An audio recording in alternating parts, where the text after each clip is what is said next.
പദ്ധതിയിട്ടിരിക്കുന്നു. Hallelujah.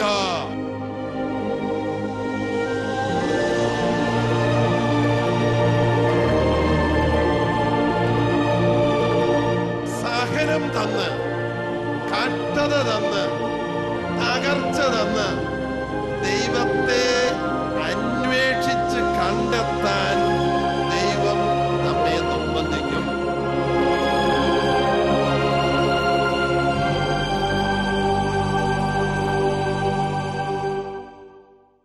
Hallelujah, hallelujah. ഒരിക്കല് അമേരിക്കയിൽ വെച്ച് ന്യൂജേഴ്സിയിൽ നിന്ന് ന്യൂയോർക്കിലേക്ക് ഞങ്ങൾ യാത്ര ചെയ്യുകയായിരുന്നു. ബസ്സിലാണ് യാത്ര ചെയ്യുന്നത്. 1-2 മണിക്കൂർ യാത്ര ചെയ്യാനുണ്ട്. പെട്ടെന്ന് ഭയങ്കരമായ കാറ്റ് വീശാൻ തുടങ്ങി. ഡ്രൈവർക്ക് ബസ് ഡ്രൈവ് ചെയ്യാൻ തന്നെ ബുദ്ധിമുട്ടായി. അപ്പം ഞങ്ങൾക്കറിയാവുന്ന ചില വചനം പറഞ്ഞ് പ്രാർത്ഥിച്ചു. ഒന്നിതായിരുന്നു, വെളിപാട് 11:6.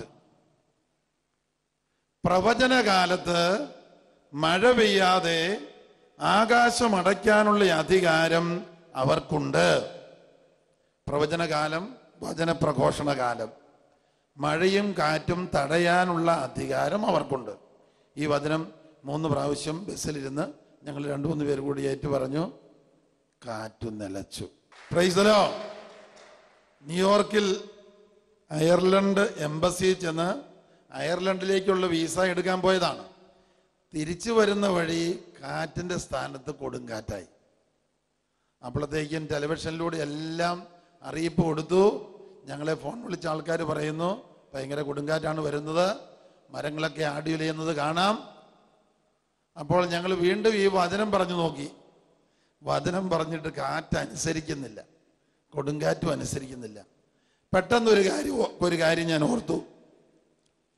1-2 വർഷങ്ങൾക്ക് മുമ്പ് അമേരിക്കൻ ഒരു വിമാനത്താവളത്തിൽ നിന്ന്, ജോൺ എഫ് കെന്നഡി വിമാനത്താവളത്തിൽ നിന്ന് ഒരു വിമാനം പറന്ന് ആകാശത്തിൻ്റെ മണ്ടയിലേക്ക്, ആകാശത്തിൻ്റെ ഉച്ചിയിലേക്ക് പറന്നുയർന്നു.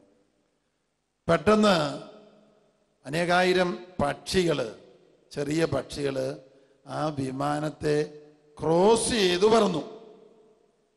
ഏതാനും പക്ഷികൾ വിമാനത്തിൻ്റെ എഞ്ചിൻ്റെ ഉള്ളിൽ പെട്ടുപോയി, അകത്ത് കയറി. വിമാനത്തിൻ്റെ 4 എഞ്ചിനും സ്തംഭിച്ചു, പ്രവർത്തിക്കാതെയായി. വിമാനത്തിൻ്റെ പൈലറ്റ് ഒരു കത്തോലിക്ക വിശ്വാസിയാണ്. അദ്ദേഹം ഇങ്ങനെ പറഞ്ഞു, നന്മ നിറഞ്ഞ മറിയമേ നിനക്ക് സ്വസ്തി, കർത്താവ് നിന്നോടുകൂടെ. ഇത് പറഞ്ഞപ്പോഴത്തേക്ക് ഒരു ദൈവശക്തി പൈലറ്റിലേക്കും വിമാനത്തിലേക്കും വന്നു. വിമാനം പൈലറ്റിൻ്റെ ഫുൾ കൺട്രോളിലായി. ആ വിമാനം പെട്ടെന്ന് താഴോട്ട് പോകുന്നില്ല. അദ്ദേഹം അനുവദിക്കുന്നിടത്തോളം, സമ്മതിക്കുന്നിടത്തോളം വിമാനം താഴോട്ട് പോകാൻ തുടങ്ങി. അവസാനം ഹഡ്സൺ നദിയുടെ മുകളിൽ കൊണ്ടുപോയി വിമാനം ഇറക്കി. വിമാനം വെള്ളത്തിൽ താന്നുപോയില്ല. വിമാനത്തിൻ്റെ വാതിൽ തുറന്ന് യാത്രക്കാരെല്ലാം വിമാനത്തിൻ്റെ ചിറകുകളിൽ കയറിയിരുന്നു. പെട്ടെന്ന് സുരക്ഷാ സൈന്യം വന്നു. എല്ലാവരെയും രക്ഷപ്പെടുത്തിയ ശേഷം മാത്രമേ വിമാനം വെള്ളത്തിൽ തങ്ങിപ്പോയുള്ളൂ. ഈ കാര്യം ഞാൻ ഓർത്തു. കൊടുങ്കാറ്റ് വന്നപ്പോൾ ഞങ്ങളിങ്ങനെ പറഞ്ഞു, നന്മ നിറഞ്ഞ മറിയമേ സ്വസ്തി, കർത്താവ് നിന്നോടുകൂടെ. ഏതാനും പ്രാവശ്യം ഇത് ആവർത്തിച്ച് പറഞ്ഞപ്പോൾ പെട്ടെന്ന് ചുറ്റും ഒരു സുഗന്ധാഭിഷേകമുണ്ടായി, സുഗന്ധം. അപ്പോൾ ഞങ്ങളുടെ കൂട്ടത്തിലുണ്ടായിരുന്ന ഒരാൾ പറഞ്ഞു, പരിശുദ്ധ അമ്മ എത്തിക്കഴിഞ്ഞു. Price the Lord. കൊടുങ്കാറ്റു നിലച്ചു. Praise the Lord. മത്തായിയുടെ സുവിശേഷം 4:19, എന്നെ അനുഗമിക്കുക, ഞാൻ നിങ്ങളെ മനുഷ്യരെ പിടിക്കുന്നവരാക്കും. Hallelujah, hallelujah, hallelujah. എന്നെ അനുഗമിക്കുക, ഞാൻ നിങ്ങളെ മനുഷ്യരെ പിടിക്കുന്നവരാക്കും. മത്തായിയുടെ സുവിശേഷം 16-ാം അധ്യായത്തിൽ വീണ്ടും ഇപ്രകാരം നാം വായിക്കുന്നു. യേശു അരുളി ചെയ്യുന്നു, ആരെങ്കിലും എന്നെ അനുഗമിക്കാൻ ആഗ്രഹിക്കുന്നെങ്കിൽ സ്വയം പരിത്യജിച്ച് അനുദിനം തൻ്റെ കുരിശുമെടുത്ത് എൻ്റെ പിന്നാലെ വരട്ടെ. സ്വയം പരിത്യജിക്കുക. നമുക്കെല്ലാവർക്കും, ലോകത്തിലുള്ള എല്ലാ മനുഷ്യർക്കും പാപം ഉണ്ട്. പാപത്തിന് അടിമകളാണ്. അഹങ്കാരത്തിനും അതിമോഹത്തിനും ദ്രവ്യാഗ്രഹത്തിനും അശുദ്ധിക്കും മ്ലേച്ഛവാസനകൾക്കും ദുരാസക്തികൾക്ക് അടിമകളാണ്. അപ്പോൾ സ്വയം പരിത്യജിക്കുക. സ്വന്തം സ്വാർത്ഥത, സ്വന്തം ഇഷ്ടം പരിത്യജിക്കുക. തൽസ്ഥാനത്ത് ദൈവ തിരുവിഷ്ടം അന്വേഷിക്കുന്നവരായിത്തീരുക. എന്നെക്കുറിച്ചുള്ള ദൈവത്തിൻ്റെ പദ്ധതി എന്ത്? ദൈവം എന്താണ് എന്നിൽ നിന്ന് ആഗ്രഹിക്കുന്നത്? ദൈവമേ, എന്നോട് സംസാരിക്കണമേ. ദൈവം മനുഷ്യവർഗത്തോട് സംസാരിച്ചതാണ് യേശുക്രിസ്തു. ദൈവവചനം മനുഷ്യരൂപം ധരിച്ചതാണ് യേശുക്രിസ്തു. അതിനാൽ ആ യേശു തമ്പുരാൻ പറയുകയാണ്, നിങ്ങൾ എന്നെ അനുഗമിക്കണം. ചിന്തയില്, ആഗ്രഹത്തില്, നിങ്ങളുടെ മനോഭാവങ്ങളില് എല്ലാം നിങ്ങൾ എന്നെ പോലെയാകണം. ഹല്ലേലൂയ. ആരെങ്കിലും യേശുവിൽ വസിക്കുന്നു എന്ന് പറയുന്നവൻ യേശു നടന്ന അതേ വഴിയിലൂടെ നടക്കണം. കുരിശിന്റെ വഴി, പരിത്യാഗത്തിന്റെ വഴി, സഹനത്തിന്റെ വഴി. സഹനങ്ങളിൽ ദൈവത്തെ സ്തുതിക്കുക, നിരാശപ്പെടാതെ പ്രത്യാശയിൽ വസിക്കുക.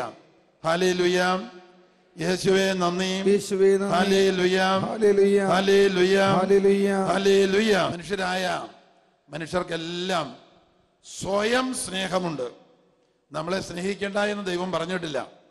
എന്നാൽ ദൈവത്തെക്കാൾ ഉപരി, ദൈവ തിരുവിഷ്ടത്തെക്കാൾ ഉപരി, ദൈവകൽപ്പനകളെക്കാൾ ഉപരി സ്വയം സ്നേഹിച്ചാൽ അത് പാപമാണ്. അതുകൊണ്ടാണ് സ്വയം പരിത്യജിക്കുവാൻ നമ്മുടെ കർത്താവ് പറയുന്നത്. ഹല്ലേലൂയ. യേശുവേ നന്ദി, യേശുവേ സ്തോത്രം, യേശുവേ നന്ദി, സ്വയം പരിത്യജിക്കുവാൻ നമുക്ക് എന്തെങ്കിലും ഉണ്ടോ എന്നറിയുവാൻ സഹായിക്കുന്ന ചില ചിന്തകളാണ് ജീവിതത്തിൽ കഷ്ടനഷ്ടങ്ങളും സഹനങ്ങളും ഉണ്ടാകുമ്പോൾ നാം എങ്ങനെയാണ് പ്രതികരിക്കുന്നത്. ദൈവം അറിയാത്ത കഷ്ടനഷ്ടങ്ങളോ രോഗപീഠകളോ ഇല്ല. ദൈവം അറിഞ്ഞു വരുന്നതെല്ലാം ദൈവത്തിന് ഒരു മെച്ചമായ ഉപരി നന്മയ്ക്ക് വേണ്ടിയുള്ള ഒരു പദ്ധതിയുണ്ട്. കഷ്ടനഷ്ടങ്ങളുടെ കാലത്ത് നമ്മൾ കൂടുതൽ സമയം ദൈവ തിരുസന്നിധിയിൽ ചെലവഴിക്കും. ദൈവത്തോട് ആലോചന ചോദിക്കും. ദൈവസ്വരം ശ്രവിക്കാൻ കാത്തിരിക്കും. ദൈവമേ, എന്നോട് സംസാരിക്കണമേ എന്ന് യാചിക്കും. ബൈബിൾ തുറന്ന് വായിക്കാൻ പരിശ്രമിക്കും. ഹല്ലേലൂയ. യേശുവേ നന്ദി, യേശുവേ നന്ദി. Hallelujah, hallelujah, hallelujah, hallelujah, hallelujah, hallelujah, hallelujah, hallelujah. 1 യോഹന്നാൻ 2:15-17 ലോകത്തെ നിങ്ങൾ സ്നേഹിക്കരുത്. ലോകത്തെ നിങ്ങൾ സ്നേഹിക്കരുത്. ലോകത്തെ സ്നേഹിക്കാതെ ജീവിക്കാൻ പറ്റുമോ? പറ്റുമെങ്കിൽ കൈപൊക്കിക്കേ. ലോകത്തെ നിങ്ങൾ സ്നേഹിക്കരുത്. ലോകത്തെ സ്നേഹിക്കാതെ ജീവിക്കാൻ പറ്റുമെങ്കിൽ കൈപൊക്കുക. ആരും കൈപൊക്കുന്നില്ല. ലോകത്തെ സ്നേഹിക്കരുതെന്ന് പറഞ്ഞാൽ അതിൻ്റെ അർത്ഥം സ്നേഹിക്കരുതെന്ന് തന്നെയാണ്. ലോകം എന്നുള്ള വാക്കിൻ്റെ അർത്ഥം എന്താണ് എന്ന് തിരിച്ചറിഞ്ഞാൽ മതി. ലോകത്തിലുള്ളത് മുഴുവൻ ഇവ മൂന്നുമാകുന്നു. കണ്ണുകളുടെ ദുരാശ, നമുക്ക് ആവശ്യമുള്ളതിൽ കൂടുതൽ സമ്പാദിച്ചു കൂട്ടുന്നതിൽ ആനന്ദം, സമ്പത്തിൽ ആനന്ദിക്കുക, ദ്രവ്യാസക്തിക്ക് അടിമയാവുക. അതിൽ നമ്മെ മോചിപ്പിക്കാൻ വേണ്ടിയാണ് കർത്താവ് പഴയ നിയമത്തിലുടനീളം ദശാംശം കൊടുക്കണമെന്ന് പറയുന്നത്. നിനക്ക് കിട്ടുന്നതിൻ്റെ എല്ലാം 10-1 ദൈവത്തിന് കൊടുക്കണം, ദൈവ ശുശ്രൂഷയ്ക്ക് കൊടുക്കണം, പരസ്നേഹ ശുശ്രൂഷയ്ക്കായി വിനിയോഗിക്കണം. 10-1 പോരാ, 10-2, 10-3, 10-4, 10-5 അതിൽ കൂടുതലും കൊടുക്കുന്നവരുണ്ടാകാം. കാരണം അവരെ സംബന്ധിച്ചിടത്തോളം കൊടുക്കുന്നത് ഒരാനന്ദമായി മാറുന്നു. ദൈവ സ്നേഹത്തെ പ്രതി, സഹോദര സ്നേഹത്തെ പ്രതി, പാവപ്പെട്ടവരെ ശുശ്രൂഷിക്കാൻ വേണ്ടി, വചന ശുശ്രൂഷയ്ക്ക് വേണ്ടി ഔദാര്യത്തോടെ കൊടുക്കുക. അപ്പോ സാമ്പത്തിക ദുർമോഹങ്ങളിൽ നിന്ന് നമുക്ക് രക്ഷ നൽകാൻ ദൈവത്തിന് സാധിക്കും. ഹല്ലേലൂയ. യേശുവേ നന്ദി, യേശുവേ യേശുവേ നന്ദി, യേശുവേ നന്ദി. അതുപോലെ തന്നെ മനുഷ്യ ജീവിതത്തിലെ സ്വാഭാവികമായ ഒരു ദുർവാസനയാണ് അമിതമായി ഭക്ഷിക്കുക, മദ്യപിക്കുക. അങ്ങനെ നമുക്ക് അത്യാവശ്യമുള്ളതിൽ കൂടുതൽ ഭക്ഷിക്കുന്നതിൽ ആനന്ദിക്കുക.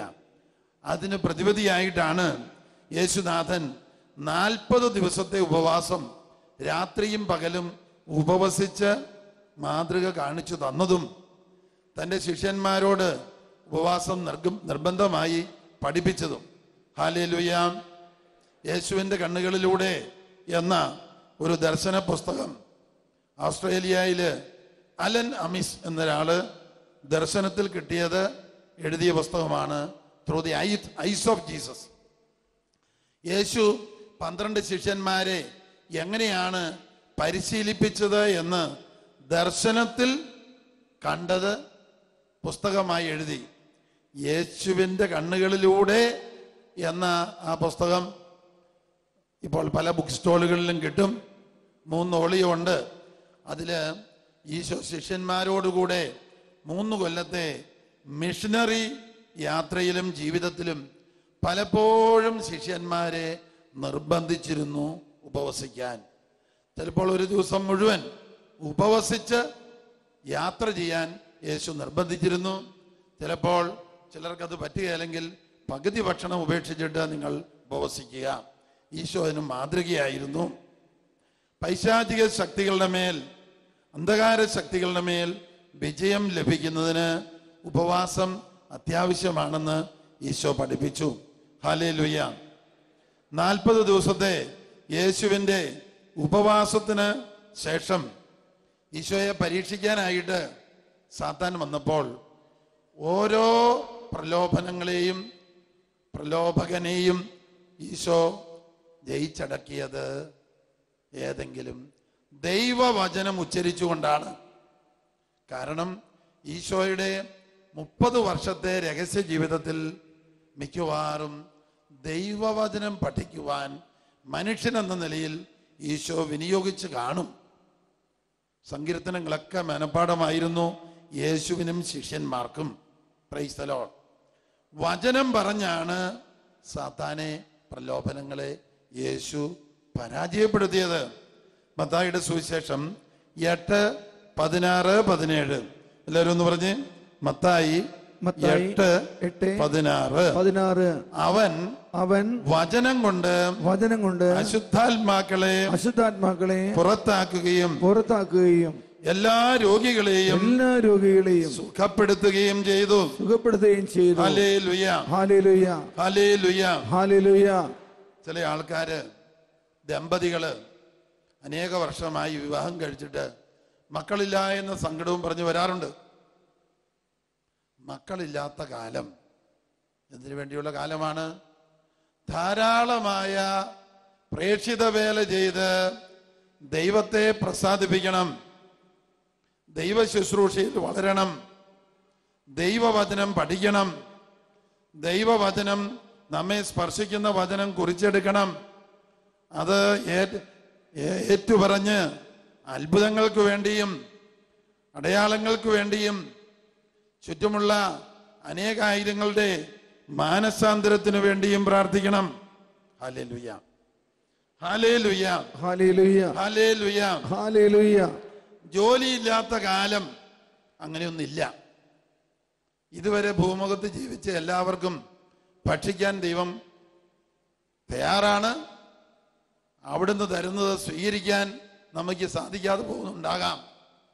ദൈവത്തിൻ്റെ അനന്ത സ്നേഹത്തിലും അനന്ത കരുണയിലും വിശ്വാസവും പ്രത്യാശയും ഉണ്ടെങ്കിൽ നമുക്ക് പട്ടിണി കിടക്കേണ്ടി വരികയില്ല. കാരണം എന്താണ്? അനന്ത സ്നേഹമായ ദൈവം, അനന്ത നന്മയായ ദൈവം, അനന്തജ്ഞാനിയായ ദൈവം, അനന്തകരുണയായ ദൈവം നമ്മെ സഹായിക്കാൻ നമ്മുടെ തൊട്ടടുത്തുണ്ട്. ദൈവം അത്ഭുതങ്ങളിലൂടെ നമുക്ക് സഹായം നൽകും. നമ്മൾ പട്ടിണി കിടക്കേണ്ടി വരികയില്ല.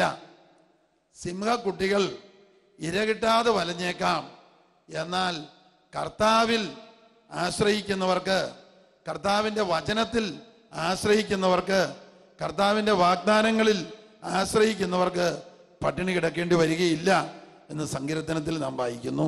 Hallelujah, hallelujah, hallelujah, hallelujah, hallelujah, hallelujah, hallelujah. Mathai 4:19 എന്നെ അനുഗമിക്കുക. ഈശോ സർവസമ്പത്തിൻ്റെയും ഉടമസ്ഥനായിരുന്നു. എന്നാൽ ഏറ്റവും പരമദരിദ്രനായിട്ട് യേശു ജനിച്ചു. Price the Lord. Hallelujah, hallelujah, hallelujah, hallelujah. യേശുവിൻ്റെ രഹസ്യ ജീവിതത്തിലെ 30 വർഷവും ഒരു ദരിദ്രമായ ജീവിത സാഹചര്യത്തിലാണ് ഈശോ ജീവിച്ചത്.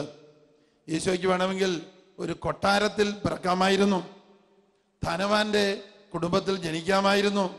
എന്നാൽ ലോകത്തിന് മുഴുവനും ഒരു വലിയ പ്രബോധനം നൽകാൻ സ്വത്തില്ലെങ്കിലും ഒരു നേരത്തെ ആഹാരം ദൈവം മുടക്കുകയില്ല എന്ന് വെളിപ്പെടുത്തി തരാൻ യേശു ദരിദ്രമായ സാഹചര്യത്തിൽ ജനിച്ചു, ജീവിച്ചു.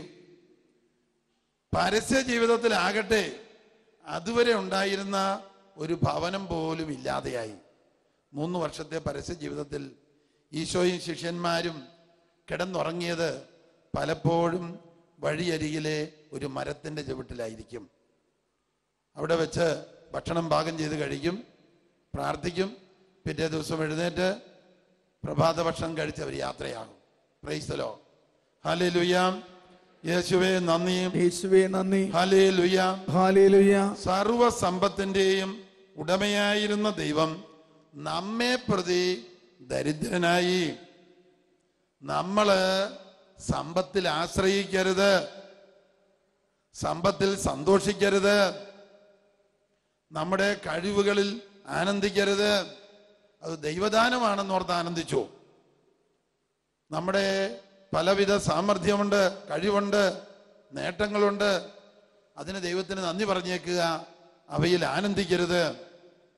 യേശു നമ്മെ പ്രതി ദരിദ്രനായി.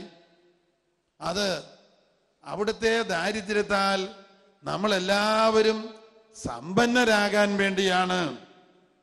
നമ്മുടെ ദാരിദ്ര്യത്തിൽ നമ്മൾ ആനന്ദിക്കണം, നമ്മൾ നന്ദി പറയണം. നമ്മുടെ ബലഹീനതയിൽ നമ്മൾ ദൈവത്തെ സ്തുതിക്കണം. Hallelujah, hallelujah, hallelujah, hallelujah, hallelujah. ഈശോ പറഞ്ഞു, എന്നെ അനുഗമിക്കുക. സമ്പത്തിൽ ആശ്രയിക്കാത്തവൻ, മനുഷ്യന്റെ കഴിവിൽ ആശ്രയിക്കാത്തവൻ, ഈ ലോകത്തിലെ പ്രതാപമുള്ള മനുഷ്യരിൽ ആശ്രയിക്കാത്തവൻ. ഈശോ ശിഷ്യന്മാരായി തിരഞ്ഞെടുത്തത് വിദ്യാഭ്യാസം ഇല്ലാത്തവരും ദരിദ്രരും കൂലിപ്പണിക്കാരോ മീൻപിടുത്തക്കാരോ ആയ ഏതാനും ശിഷ്യന്മാരെയാണ് തൻ്റെ അടുത്ത സഹപ്രവർത്തകരായി തിരഞ്ഞെടുത്തത്. നമ്മളും നമ്മുടെ കൂട്ടുകാരായി തിരഞ്ഞെടുക്കേണ്ടത് ദൈവം തിരഞ്ഞെടുത്തു തരുന്ന ആൾക്കാരെയാണ്. മനുഷ്യരുടെ കഴിവിൽ നമ്മൾ ആനന്ദിക്കുകയും ആശ്രയിക്കുകയും ചെയ്യരുത്. ഹല്ലേലൂയ. യേശു പഠിപ്പിച്ചു, നിങ്ങൾ എന്നെ അനുഗമിക്കുക. ഞാൻ എപ്പോഴും എവിടെയും എൻ്റെ സ്വന്തം ഇഷ്ടത്തിൻ്റെ ദാസനായിരുന്നില്ല, പിതാവിൻ്റെ തിരുവിഷ്ടത്തിൻ്റെ ദാസനായിരുന്നു. ഹല്ലേലൂയ. യേശുവേ സ്തോത്രം, യേശുവേ സ്തോത്രം, ഹല്ലേലൂയ, ഹല്ലേലൂയ. യേശു ജനിക്കുന്നതിന് 700 വർഷങ്ങൾക്ക് മുമ്പ് യെശയ്യാ പ്രവാചകനിലൂടെ യേശുവിനെ കുറിച്ച് ഇപ്രകാരം പറഞ്ഞു, ഇതാ എനിക്ക് ഏറ്റവും പ്രിയപ്പെട്ട എൻ്റെ ദാസൻ, എൻ്റെ ആത്മാവിനെ അവനിൽ ഞാൻ നിക്ഷേപിച്ചു. അപ്പൊ യേശു പിതാവിൻ്റെ ഇഷ്ടത്തിൻ്റെ ദാസനായിരുന്നു. നമ്മളും പ്രാർത്ഥിക്കുന്നത് നമ്മുടെ സ്വന്തം കാര്യം സാധിക്കാനല്ല, നമ്മെക്കുറിച്ചും നമ്മുടെ ജീവിത പ്രശ്നങ്ങളെക്കുറിച്ചും ദൈവത്തിൻ്റെ ഇഷ്ടം എന്താണ്. പ്രാർത്ഥനയുടെ ലക്ഷ്യം അതാണ്. ദൈവമേ, ഞങ്ങൾ പ്രാർത്ഥിക്കുന്ന വിഷയത്തെക്കുറിച്ചുള്ള അങ്ങയുടെ തിരുവിഷ്ടം വെളിപ്പെടുത്തി തരണമേ. Hallelujah, hallelujah, hallelujah, hallelujah, hallelujah, hallelujah, hallelujah, hallelujah, hallelujah, hallelujah, hallelujah, hallelujah, hallelujah, hallelujah, hallelujah, hallelujah. Hallelujah. നമ്മളെ തന്നെ പുകഴ്ത്തി പറയുന്നവരും മറ്റുള്ളവരുടെ പ്രശംസയിൽ ആനന്ദിക്കുന്നവരുമായിരിക്കരുത്. മനുഷ്യർ നിങ്ങളെ അവഹേളിക്കുകയും നിന്ദിക്കുകയും എല്ലാവിധ അപഖ്യാതികളും നിങ്ങളെക്കുറിച്ച് പറയുകയും ചെയ്യുമ്പോൾ നിങ്ങൾ ആനന്ദിച്ചു തുള്ളിച്ചാടുവിൻ.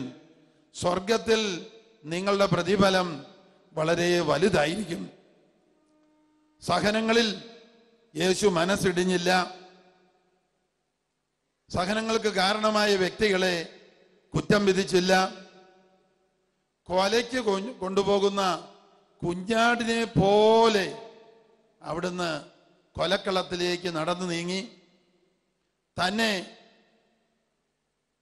ചമ്മട്ടി അടിക്കാനും കുരിശുത്തൂക്കി കൊല്ലാനും വിധിച്ച പീലാത്തോസിനെ വെറുത്തില്ല, കുറ്റം വിധിച്ചില്ല. ഹേരോദോസിനെ കുറ്റം വിധിച്ചില്ല. ശിശുവായി തന്നെ കൊല്ലാൻ ശ്രമിച്ച ഹേരോദോസിനെ കുറ്റം വിധിച്ചില്ല. തന്നെ ചമ്മട്ടി അടിക്കുകയും മുഖത്ത് തുപ്പുകയും ശരീരം മുഴുവൻ അടിച്ചും ഇടിച്ചും വ്രണമാക്കുകയും എല്ലാം ചെയ്ത ആ പടയാളികളെ യേശു കുറ്റം വിധിച്ചില്ല. പകരം കുരിശിൽ കിടന്നുകൊണ്ട് യേശു പ്രാർത്ഥിച്ചു, പിതാവേ, ഇവർ ചെയ്യുന്നത് എന്താണെന്ന് ഇവർ അറിയുന്നില്ല, ഇവരോട് ക്ഷമിക്കണമേ. ഇങ്ങനെയെല്ലാം മാതൃക തന്ന, പ്രബോധനം തന്ന ഈശോ പറയാണ്, നിങ്ങൾ എന്നെ അനുഗമിക്കുക. Come and follow me. സഹനങ്ങളിൽ ദൈവത്തെ സ്തുതിക്കുക. യേശു എല്ലാവർക്കും വേണ്ടി പാപപരിഹാര ബലിയായി. അതുപോലെ നമ്മുടെ ജീവിതത്തിലെ സഹനങ്ങളും ലോകത്തിന്റെ മുഴുവൻ രക്ഷയ്ക്ക് വേണ്ടി കാഴ്ചവെക്കുക. 1 യോഹന്നാൻ 2:2. എല്ലാവരും ഒന്ന് ഏറ്റു പറഞ്ഞേ. 1 യോഹന്നാൻ 2:2. അവൻ നമ്മുടെ പാപപരിഹാര ബലിയാണ്. പാപപരിഹാര ബലിയാണ്. നമ്മുടെ മാത്രമല്ല ലോകം മുഴുവന്റെയും പാപങ്ങൾക്കുള്ള പരിഹാര ബലി. യേശു എല്ലാവരുടെയും പാപപരിഹാര ബലിയായെങ്കിൽ നമ്മളും യേശുവിനെ പോലെ ഒരു പാപപരിഹാര ബലിയായി തീരണം. സഹനങ്ങൾ സന്തോഷത്തോടെ സ്വീകരിച്ചും സ്തുതിപ്പോടെ സ്വീകരിച്ചും അനേകായിരം പേരുടെ, അനേക ലക്ഷം പേരുടെ, അനേക കോടി പേരുടെ പാപപരിഹാരത്തിനായി കാഴ്ചവെക്കണം. Praise the Lord, praise the Lord. എല്ലാവരും ഒന്ന് പറഞ്ഞേ, അവൻ നമ്മുടെ പാപപരിഹാര ബലിയാണ്. നമ്മുടെ മാത്രമല്ല ലോകം മുഴുവന്റെയും പാപങ്ങൾക്കുള്ള പരിഹാര ബലി. ഈശോ പറയാണ്, നിങ്ങൾ എന്നെ അനുഗമിക്കുക. സഹനം ദൈവകരങ്ങളിൽ നിന്ന് സന്തോഷത്തോടെ സ്തുതിപ്പോടെ സ്വീകരിക്കുക. നമ്മള് ഒരു പാപപരിഹാര ബലിയാവുക. പുതിയ ചമ്മട്ടിയടിയൊന്നും നമ്മൾ നടത്തിക്കൂട്ടേണ്ട കാര്യമില്ല. ദൈവം നമ്മുടെ ജീവിതത്തിൽ അനുവദിക്കുന്ന തകർച്ചകള്, കഷ്ടനഷ്ടങ്ങള്, നിന്ദനങ്ങള്, കുരിശുകള്, തെറ്റിദ്ധാരണകള്, മുറിവേൽപ്പിക്കപ്പെടുന്ന അനുഭവങ്ങള്, ഇതെല്ലാം കോടാനുകോടി മക്കളുടെ പാപപരിഹാരത്തിനായി യേശുവിന്റെ കുരിശുമരണത്തോട് ചേർത്ത് കാഴ്ചവെക്കുക. Hallelujah, praise the Lord, praise the Lord, hallelujah, hallelujah, hallelujah, hallelujah. യേശു തന്നെ ലോകം മുഴുവന്റെയും പാപപരിഹാര ബലിയായി സമർപ്പിച്ചതുപോലെ എന്നെയും ഞാൻ ഒരു പാപപരിഹാര ബലിയായി സമർപ്പിക്കാം എന്ന് തീരുമാനമെടുക്കാൻ പറ്റുന്നവരെന്ന് കൈപൊക്കിക്ക്. ഇങ്ങോട്ട് വന്നു കയറുന്ന സഹനങ്ങൾ, അടിച്ചേൽപ്പിക്കപ്പെടുന്ന സഹനങ്ങൾ, അപ്രതീക്ഷിതമായ സഹനങ്ങൾ, രോഗങ്ങൾ ഞാൻ ലോകരക്ഷയ്ക്ക് വേണ്ടി കാഴ്ചവെക്കാം. അത് ഞാൻ നഷ്ടപ്പെടുത്തുകയില്ല എന്ന് തീരുമാനിക്കാൻ കഴിയുന്നവരെന്ന് കൈ ഉയർത്തിക്ക്. ഇത് യേശുവിൻ്റെ കുരിശുമരണത്തോട് ചേർത്ത് പിതാവിന് കാഴ്ചവെക്കുമ്പോൾ അനന്ത യോഗ്യതയുള്ള സഹനമായി. യേശുവിൻ്റെ കുരിശുമരണത്തിന് അനന്ത യോഗ്യതയുണ്ട്. സഹനമൊന്നും നഷ്ടപ്പെടുത്താൻ പാടില്ല. സഹനങ്ങളൊക്കെ കാഴ്ചവെച്ചുകൊണ്ടിരിക്കണം. ലോക സുവിശേഷീകരണത്തിന് വേണ്ടി കാഴ്ചവെക്കണം. കോടിക്കണക്കിന് മക്കള് പാപബന്ധനങ്ങളിൽ നിന്ന് വിട്ടുപോകാൻ കാഴ്ചവെക്കണം. നമ്മുടെ സഹനം ദൈവത്തിന് വിലപ്പെട്ടതാണ്. യേശുവിൻ്റെ കുരിശുമരണത്തോട് ചേർത്ത് കാഴ്ചവെക്കുമ്പോൾ അനന്തമായ മൂല്യം നമ്മുടെ സഹനത്തിനുണ്ട് എന്ന് ലോകത്തിൻ്റെ മുമ്പിൽ സാക്ഷിയാകാൻ വേണ്ടിയാണ് ഈ രോഗശാന്തികൾ കർത്താവ് ഇപ്പോൾ കൊടുത്തത്. ഈ രോഗശാന്തികൾക്ക് പുറമെ ഇവിടെ ഇരിക്കുന്ന എല്ലാവർക്കും തന്നെ ആന്തരികമായ സമാധാനവും പരിശുദ്ധാത്മാവിൻ്റെ പുതിയ അഭിഷേകവും കർത്താവ് നൽകിയിട്ടുണ്ട്. ജോബിന്റെ പുസ്തകത്തിൽ പറയുന്നു 5:18 മുറിവേൽപ്പിക്കുന്നതും വെച്ചു കെട്ടുന്നതും ഞാൻ തന്നെ. നമ്മുടെ സഹനത്തെക്കുറിച്ച് ദൈവത്തിനൊരു പദ്ധതിയുണ്ട്. നമ്മുടെ ക്രിസ്തീയ ജീവിതത്തെക്കുറിച്ച് ദൈവത്തിനൊരു പദ്ധതിയുണ്ട്. ഈ ലോകത്തിലെ നമ്മുടെ ഈ ഭൂമിയിലുള്ള നമ്മുടെ ജീവിതത്തെക്കുറിച്ച് ദൈവത്തിനൊരു പദ്ധതിയുണ്ട്. നമ്മുടെ ജീവിതം വഴി അനേകര് പാപ വഴികളിൽ നിന്ന് പിന്മാറണം. നമ്മുടെ സഹനം വഴി, നമ്മുടെ മധ്യസ്ഥ പ്രാർത്ഥന വഴി. ഞാൻ ചിലപ്പോൾ ആൾക്കാരോട് ചോദിക്കാറുണ്ട്, എത്ര വയസ്സുണ്ട്? 30 വയസ്സ്, 40 വയസ്സ്, 50 വയസ്സ്. 50 വയസ്സുണ്ടെങ്കിൽ 50 പാപികളെയെങ്കിലും മാനസാന്തരപ്പെടുത്താൻ സാധിച്ചിട്ടുണ്ടോ? അതിനുവേണ്ടി മുട്ടിപ്പായി പ്രാർത്ഥിച്ചിട്ടുണ്ടോ? സഹനം കാഴ്ചവെച്ചിട്ടുണ്ടോ? വിശുദ്ധ കൊച്ചുരഹസ്യ പുണ്യവതി 4-5 വയസ്സ് മാത്രം പ്രായമുള്ളപ്പോൾ പത്രത്തിലൊരു വാർത്ത വായിച്ചു. ഫ്രാൻസീനി എന്ന ഒരു കൊലപാതകി പശ്ചാത്തപിക്കാതെ മരിക്കാൻ പോവുകയാണ്. കഴുമരത്തിൽ തൂക്കി കൊല്ലാൻ വിധിച്ചിരിക്കുകയാണ്. ഒരു ഫ്രാൻസിസ്കൻ കപ്പുച്ചിൻ അച്ഛൻ അവൻ്റെ അടുത്ത് പലപ്പോഴും ചെന്ന് പശ്ചാത്തപിക്കാനും കുമ്പസാരത്തിന് ഒരുക്കാനും പരിശ്രമിച്ചെങ്കിലും ഫലമുണ്ടായില്ല. അങ്ങനെ അദ്ദേഹത്തെ കഴുമരത്തിൽ തൂക്കി കൊല്ലുന്ന ദിവസം അടുത്തു വരികയാണ്. ഈ വാർത്ത പത്രത്തിൽ വായിച്ച അന്ന് തൊട്ട് വിശുദ്ധ കൊച്ചുരഹസ്യ, അന്ന് 4-5 വയസ്സേ ഉള്ളൂ, സുഹൃദേവൻ ചൊല്ലിയും കൊന്ത ചൊല്ലിയും പരിത്യാഗ കൃത്യങ്ങൾ കാഴ്ചവെച്ചും ഫ്രാൻസിനിയുടെ മാനസാന്തരത്തിന് വേണ്ടി പ്രാർത്ഥിക്കുകയാണ്. എല്ലാ ദിവസവും പത്രം എടുത്ത് നോക്കും, എന്തെങ്കിലും മാനസാന്തരത്തിന്റെ വാർത്ത വരുന്നുണ്ടോ. അങ്ങനെ ഫ്രാൻസിനിയെ കഴുമരത്തിൽ തൂക്കി കൊല്ലുന്ന ദിവസം ഇതേ കപ്പുച്ചിനച്ഛൻ ഒരു നീളമുള്ള ഒരു കുരിശിന്റെ ഒരു വടിയുടെ അറ്റത്ത് വെച്ചിരിക്കുന്ന കുരിശ് ഉയർത്തി ആ കഴുമരത്തിൽ പൊങ്ങി മരിക്കാൻ പോകുന്ന ഫ്രാൻസിന്റെ അടുത്തേക്ക് ഉയർത്തി അയാൾ തല കുനിച്ച് ആ കുരിശ് രൂപത്തിൽ ചുംബിച്ചു. Price the Lord. അത് അയാളുടെ മാനസാന്തരത്തിന്റെ പശ്ചാത്താപത്തിന്റെ ഒരടയാളമായിരുന്നു. ഇത് കൊച്ചുരഹസ്യ പുണ്യവതിക്ക് ഒരു വലിയ പ്രോത്സാഹനമായിരുന്നു. പിൽക്കാലത്ത് പാപികളുടെ മാനസാന്തരം ലക്ഷ്യം വെച്ച് ഓരോ സഹനങ്ങളും ത്യാഗങ്ങളും കാഴ്ചവെച്ചു, ജപങ്ങൾ ചൊല്ലി പ്രാർത്ഥിച്ചു. ഹല്ലേലൂയ. ദൈവം പദ്ധതിയിട്ടിരിക്കുന്നു. ഹല്ലേലൂയ.